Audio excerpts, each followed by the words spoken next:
একই video edit করার সময় মিউজিক আর রিদমটা যদি আপনি ঠিকঠাক মতো ধরতে পারেন তাহলে আপনার ভিডিও হয়ে যায় সিনেমাটিক।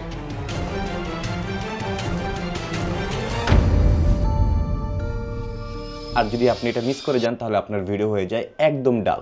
কিভাবে মিউজিক টাইমিং এবং রিদম একটি ভিডিওকে জীবন্ত করে তুলে সেটা নিয়ে আজকের ভিডিওতে আমি আপনাদের সাথে কথা বলবো।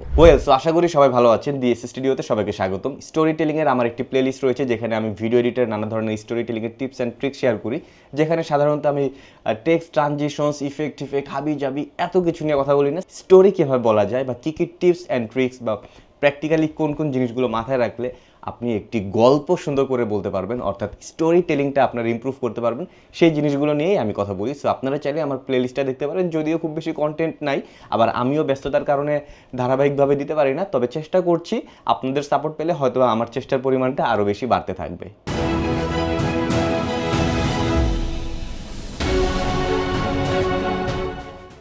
প্রথমে চলে আসি রিদম কি। রিদম মানে হচ্ছে ভিডিওর গতি। একটি মিউজিক যদি স্লো হয় তাহলে সেটার কাটগুলোও স্লো হবে, আবার মিউজিক যদি ফাস্ট হয় তাহলে সেটার কাটগুলোও ফাস্ট হবে। আমরা অনেক মুভিতে বা মিউজিক ভিডিওতে কিন্তু যদি খেয়াল করি দেখব যেখানে একটু ইমোশনাল ফুটেজ থাকে, যেখানে একটু ইমোশনাল ভিডিও থাকে বা ইমোশনাল পার্ট থাকে, সেখানে কিন্তু কাটগুলো একটু স্লো হয়, মিউজিকগুলোও একটু স্লো হয়।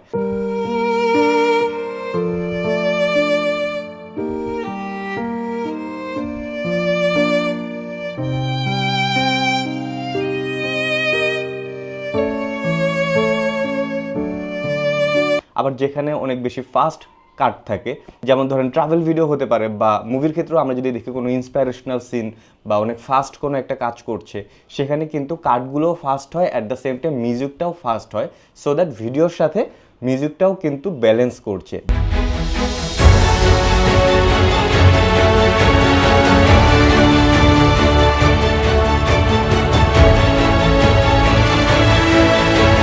সুতরাং বলা যেতেই পারে আপনার ভিডিওটা তখনই জীবন্ত হবে যখন আপনার ভিডিওর যেই ভিউয়ার রয়েছে তাদের চোখ এবং কান একই গতিতে চলবে। ভিডিওর এ পর্যায়ে আপনাদের সাথে শেয়ার করব মিউজিক দিয়ে রিদম ধরার প্র্যাকটিক্যাল ওয়ে। সো চলুন এই বিষয়টি বোঝার জন্য আমরা অ্যাডোব প্রিমিয়ার প্রোতে চলে যাই, একদম প্র্যাকটিক্যালি আপনাদের সাথে এই ব্যাপারটা এক্সপ্লেন করি। অ্যাডোব প্রিমিয়ার প্রোতে আমরা প্রথমে একদম র্যান্ডমলি বেশ কিছু ফুটেজ নিয়েছি এবং একটি মিউজিক নিয়েছি। তো এই মিউজিকটার সাথে আমি রিদমটা ম্যাচ করে এই ভিডিওগুলো এডিট করব। সো প্রথমে যেটা করব, এখান থেকে যে অডিওগুলো আছে এই অডিওগুলোকে ডিলিট করে দিই। সো এখান থেকে আনলিঙ্ক করে নিই, আনলিঙ্ক করে এগুলোকে আমি ডিলিট করে দিই। এবার এই মিউজিকটাকে আমি এখানে নিয়ে আসি। যেটা করব, মিউজিকের বিটের সাথে ম্যাচ রেখে রেখে আমরা প্রতিটা ফুটেজের কাট দেব। সো আমি এখানে ফুটেজ খুব বেশি অর্গানাইজ করতেছি না, কোন ফুটেজ আগে দেবো কোন ফুটেজ পরে দেবো, এই সকল জিনিসগুলো আসলে এই টপিক্সের বিষয় না। জাস্ট আমি ফুটেজগুলোর সাথে মিউজিকটাকে কিভাবে অ্যারেঞ্জ করলে রিদমের সাথে ম্যাচ করবে সেই ব্যাপারটাই দেখাবো, এবং এটার জন্য আমাকে যেটা করতে হবে বিটের সাথে ম্যাচ রেখে রেখে কাট দিতে হবে, খুবই সিম্পল। সো এই ফুটেজটা শুরু হয়েছে এইখান থেকে। তো আমি এখানে একটা কাট দিই, এটাকে আমি টান দিয়ে সামনে নিয়ে আসি। ওকে,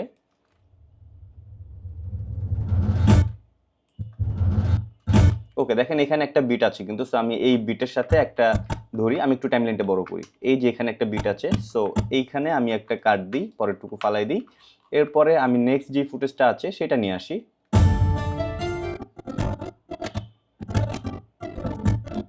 ওকে, এই ফুটেজটা শুরু হয়েছে এখান থেকে। সো এখানে একটা কাট দিই, আগেরটুকু ফেলে দিই, এটাকে টান দিয়ে সামনে নিয়ে আসি।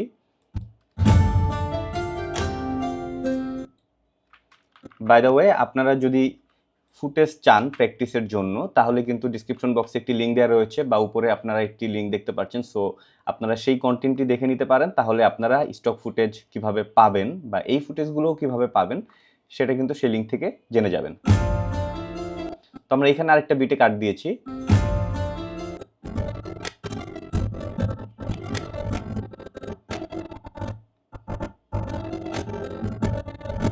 এখান থেকে ফুটেজটা কাট দিয়ে আগেরগুলো এনজি শর্ট, সো এটা ফালাই দিই, এটাকে টান দিয়ে সামনে নিয়ে আসি। এবার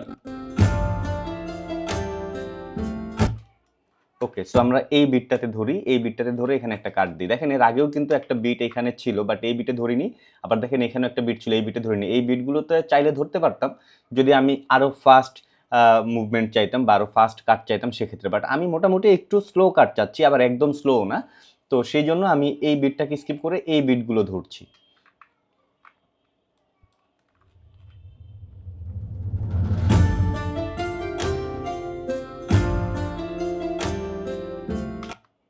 ওকে, এর পরের ফুটেজে চলে যাই।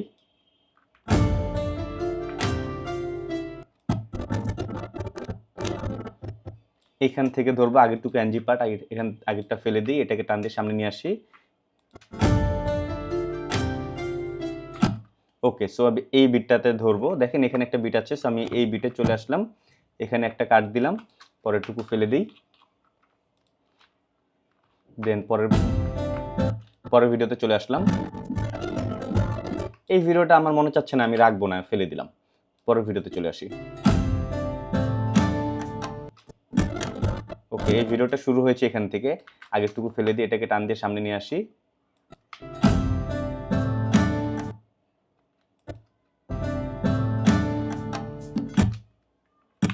ওকে, সো এখানে একটা কাট দিয়ে এই বিটে, দেন পরে আরো কিছু ফুটেজ আছে, সেম ভাবে আমি কাজ করি।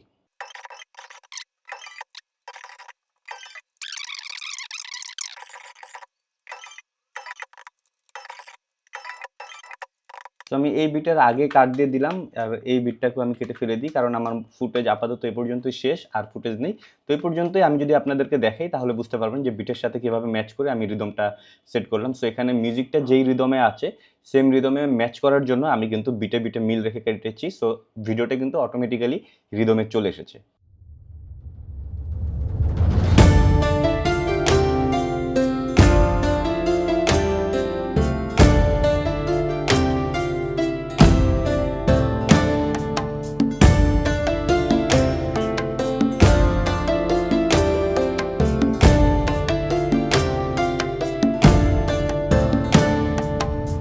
কখনো কখনো আমাদের চোখের বদলে আমাদের কান ডিসাইড করবে কখন ভিডিওর কাট হবে।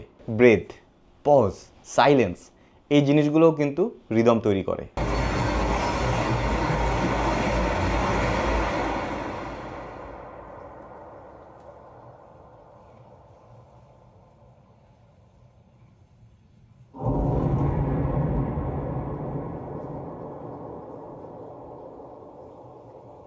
এবার চলে আসি ইমোশন অনুযায়ী টাইমিংয়ের। এটা আবার কি? এটা হচ্ছে আপনার ভিডিওর যে ইমোশন রয়েছে সেটা বুঝে সেই অনুযায়ী টাইমিং মতো আপনার ভিডিওকে কাট দিতে হবে, এবং এই পার্টটা ভিডিও এডিটের ক্ষেত্রে বা স্টোরি টেলিংয়ের ক্ষেত্রে অনেক বেশি ইম্পর্টেন্ট। কেননা এই কাটগুলোর মাধ্যমেই কিন্তু আপনার ইমোশন বিল্ড আপ করতে পারবেন, খুব ইজিলি আপনার অডিয়েন্সের সাথে কানেক্ট করতে পারবেন। দেখেন, ইমোশন নানা ধরনের হয়, সব ইমোশন কিন্তু ফাস্ট না, অনেক ইমোশন স্লো হয়।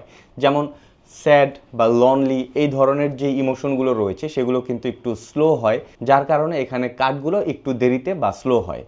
অর্থাৎ আরও সহজভাবে যদি বলি, আপনার ইমোশন যত স্ট্রং হবে আপনার কাট তত স্লো বা দেরিতে হবে। সো আপনার ধরেন একজন মানুষ মন খারাপ করে বসে আছে এবং সেখানে যদি আপনি ধিপধাপ কাট দিয়ে চলে যান তাহলে কিন্তু ইমোশনের সাথে কাটটা ম্যাচ করবে না, আপনার অডিয়েন্স তখন বিরক্ত হবে। আর যদি আপনি ইমোশন স্লো হয়, একজন মানুষ মন খারাপ করে বসে আছে, এখানে যদি আপনি একটু স্লো যান, কাটগুলো একটু দেরিতে দেন, তাহলে দেখবেন আপনার ইমোশনের সাথে কাটটা খুব সুন্দরভাবে মানিয়ে যাচ্ছে এবং ইমোশনটা তখন আপনার অডিয়েন্সরাও কিন্তু কানেক্ট করতে পারবে। সুতরাং বোঝাই যাচ্ছে যেহেতু এখানে ইমোশনটা একটু স্লো এবং কাটগুলো স্লো দিচ্ছি, দ্যাট মিন্স মিউজিকটাও এখানে স্লো হবে।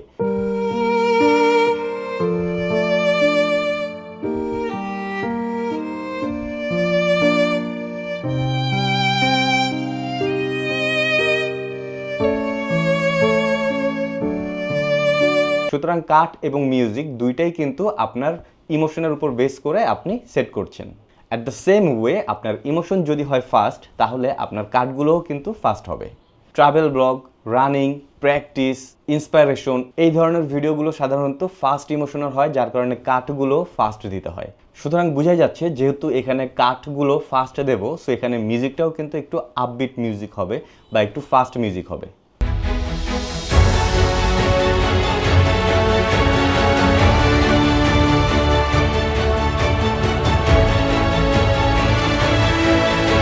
সুতরাং কাট এবং মিউজিক দুইটাই কিন্তু আপনার ইমোশনের উপর বেস করে আপনি সেট করছেন। আজকের ভিডিওটির মূল বিষয় আপনারা খুব ইজিলি বুঝতে পারবেন যদি আপনারা ছোট একটি বেসিক প্র্যাকটিস করেন। প্রথমত আমি আপনাদেরকে রিকোয়েস্ট করব, র্যান্ডমলি 10টা ফুটেজ নেন এবং 2টা মিউজিক নেন, একটা ফাস্ট মিউজিক আর একটা স্লো মিউজিক। এবার এই ফুটেজ এবং মিউজিকগুলো আপনাদের সফটওয়্যারে ইম্পোর্ট করেন, আই মিন প্রিমিয়ার প্রো বা ক্যাপকাট, যে যেভাবে এডিট করতে স্বাচ্ছন্দ্য বোধ করেন সেটাতে ইম্পোর্ট করেন। ইম্পোর্ট করার পরে প্রথমে যে ফাস্ট মিউজিকটা রয়েছে সেটার বিটে বিটে ফাস্ট কাট দিয়ে একটা এডিট করেন। At the same way same ওই 10টা ফুটেজ দিয়েই স্লো মিউজিক যেটা রয়েছে সেটাতে এডিট করেন। এবার দুইটা যদি খেয়াল করেন দেখবেন একটা ফাস্ট আর একটা স্লো পেসে চলতেছে, অর্থাৎ একটা রিদম ফাস্ট আর একটা রিদম স্লো, বাট দুইটাই কিন্তু ভালো লাগছে। এখানে আপনি যেটা করছেন এডিটটাকে মিউজিকের সাথে ম্যাচ রেখে কাজ করছেন। সো আপনারা কিন্তু দুইটার ডিফারেন্স নিজের চোখেই দেখতে পারবেন।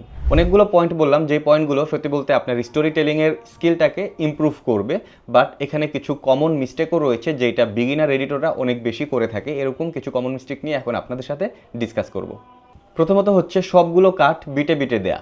হ্যাঁ, আমি বিটের সাথে মিল রেখে কাট দিতে বলছি, দ্যাটস ফাইন। তার মানে এই না যে আপনি একদম সব ধরে ধরে ধরে ধরে সবগুলো কাট একদম বিটের সাথে ম্যাচ রাখবেন, তাহলে কিন্তু ভিডিও অনেক সময় বোরিং হয়ে যেতে পারে। সো এই ব্যাপারটাও আপনাকে মাথায় রাখতে হবে যে বিটের সাথে ম্যাচ করে কাট দিতে হবে, বাট ব্যাপারটা যেন অনেক বেশি বোরিং বা রিপিটেটিভ মনে না হয়। দ্বিতীয়ত হচ্ছে ইমোশন ইগনোর করা। আমরা যখন স্টোরি টেলিং ভিডিও এডিট করি সেখানে স্টোরি অনুযায়ী নানা ধরনের ইমোশন থাকে, সেই ইমোশনকে বেস করে আমাদের মিউজিক সেট করতে হবে এবং সেই মিউজিকের উপর বেস করে আবার কাট দিতে হবে। সো ব্যাপারটা আসলে একটার উপর আরেকটা ডিপেন্ডেন্ট। আমরা শুধুমাত্র মিউজিকের উপর বেস করে কাট দিয়ে চলে গেলাম, ইমোশনের দিকে খেয়ালই করলাম না, তাহলে কিন্তু হবে না। প্রথমত আমাদেরকে ইমোশনের দিকেই আসলে নজর দিতে হবে। অ্যাকচুয়ালি এটা কি স্যাড ইমোশন, না লনলি ইমোশন, না ইন্সপায়ার্ড, না ফাস্ট ইমোশন, না কি চলছে অ্যাকচুয়ালি ইমোশনটা আসলে কি, বা না ভয় পাচ্ছে, না সাসপেন্স, না থ্রিলার, এই ধরনের ইমোশনগুলো আগে আমাকে বুঝতে হবে। সেই ইমোশনকে মাথায় রেখে আমাকে বাকি কাজ করতে হবে। সো ইমোশনকে ইগনোর করার কোনো চান্স নেই। এরপর আরেকটি কমন মিস্টেক হচ্ছে সম্পূর্ণ ভিডিও সেম পেসে করা।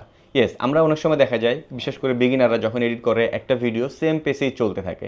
সো অ্যাকচুয়ালি আমরা যখন গল্প বলবো, গল্পে কিন্তু নানা ধরনের মুড থাকে, নানা ধরনের পেস থাকে, রিদম থাকে। কখনো গল্প আপ হবে, কখনো গল্প ডাউন হবে, কখনো গল্প স্লো হবে।